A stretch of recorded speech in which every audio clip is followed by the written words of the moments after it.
सर्वमंगल्ये मांगल्ये शिवे सर्वार्थ साधिके शरण्यं त्र्यंबके गौरी नारायणी नमोस्तुते।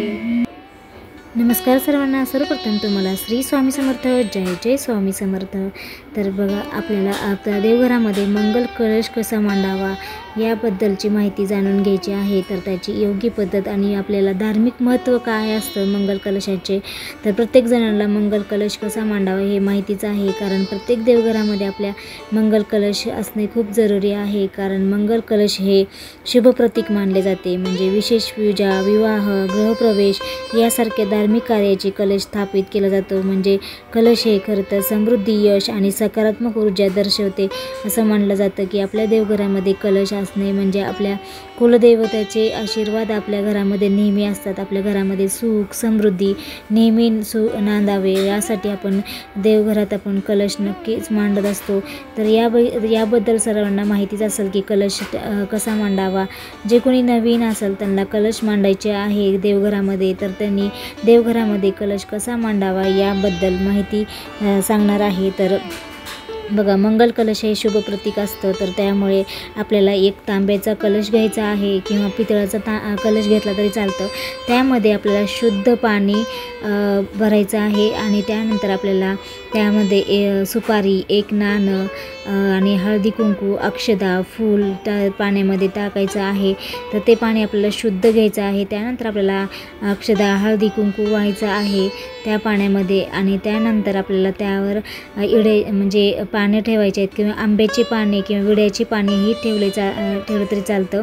तर त्यानंतर आपल्याला जी काही त्याच्यावरती नारळ ठेवायचं आहे त्याच्यावर हळदी कुंकूही व्हायचं आहे आणि नारळाची जी काही शेंडी असते तर ते वरच्या बाजूला असावी। तर ते अशा प्रकारे नारळ घ्यायचा आहे। त्यानंतर आपल्याला त्याच्यावर हळदी कुंकू व्हायचं आहे आणि ते कलश आपल्याला मांडायचं आहे। तर हे कलश आपल्याला उत्तर किंवा ईशान्य जागेतच ठेवायचं आहे देवघरामध्ये। तर बघा, आपल्याला कलश हे खरं तर सकारात्मक प्रतीक मानले जाते, जे आपल्या घरामध्ये जीवनाचा सकारात्मक ऊर्जा आकर्षित करते।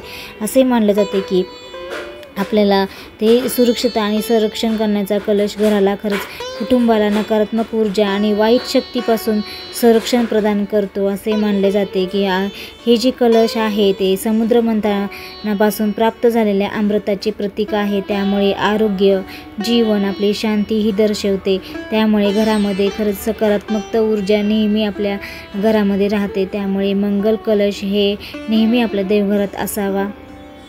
कारण कलश हे पूर्णतः आपल्या एकात्मतेचे प्रतीक मानले जाते।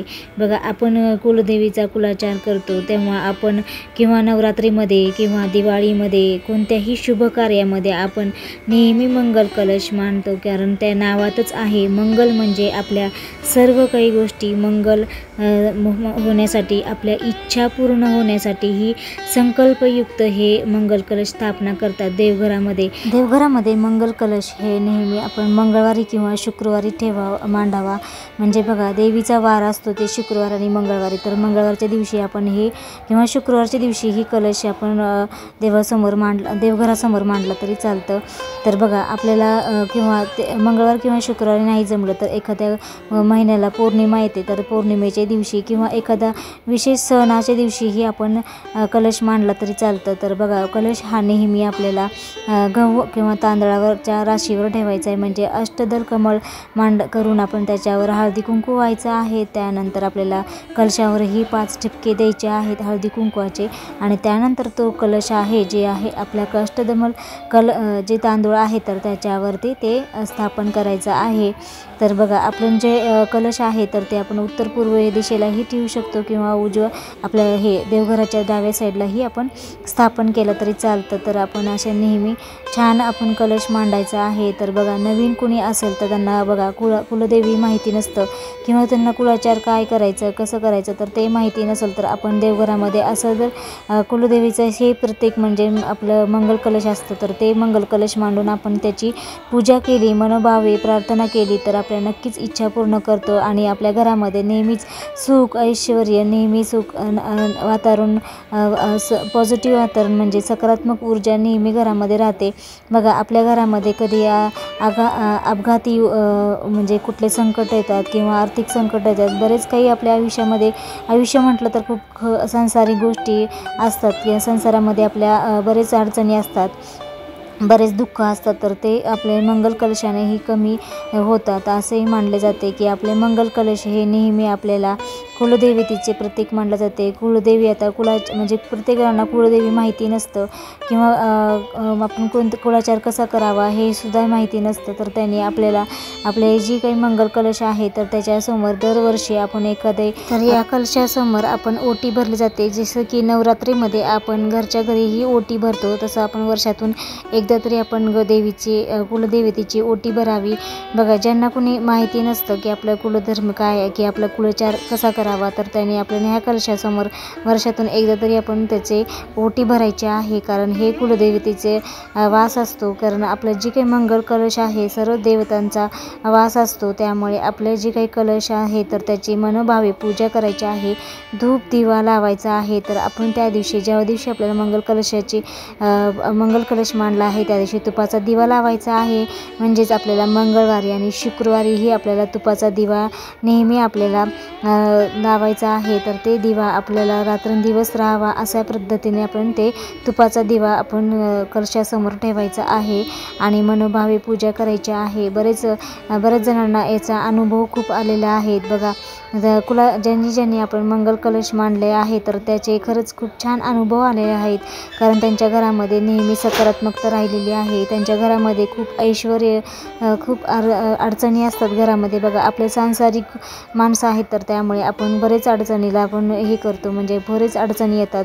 तर त्यामुळे आपल्याला जी काही आपण कुलदेवतेचा कुळाचार करतो किंवा त्यांचे आपण मान सन्मानाने पूजा करतो, प्रार्थना करतो, तर त्या घरामध्ये खरंच कधीच धान्याची आणि कमतरता कशाचीच पडत नाही आहे. आपलं नेहमी आपलं जे काही आरोग्य आहे तर ते खरंच खूप छान राहतं आणि घरामध्ये खरंच सकारात्मकता ऊर्जा नेहमीच म्हणजे प्रसारित होते आणि हे खरंच प्रभावी आहे. आणि त्यामुळे आपल्याला जी काही मंगल कलशाचे आहे तर आपल्याला स्तोत्र मंत्रही म्हणायचे आहेत, देवीचे जेवढे होईल तेवढे मंत्र म्हणायचे आहेत आणि छान प्रार्थना करायची आहे. आणि त्या मंगल कलशाचे जेव्हा पाणी बदलतो तर ते पाणी आपल्या घरामध्ये सर्व ठिकाणी शिंपडायचं आहे आणि ते पाणी मात्र आपण एका झाडाखाली पाणी टाकायचं आहे. रोज त्याचं कलशाचं पाणी बदलायचं आहे, स्वच्छ पाणी त्यामध्ये टाकायचं आहे.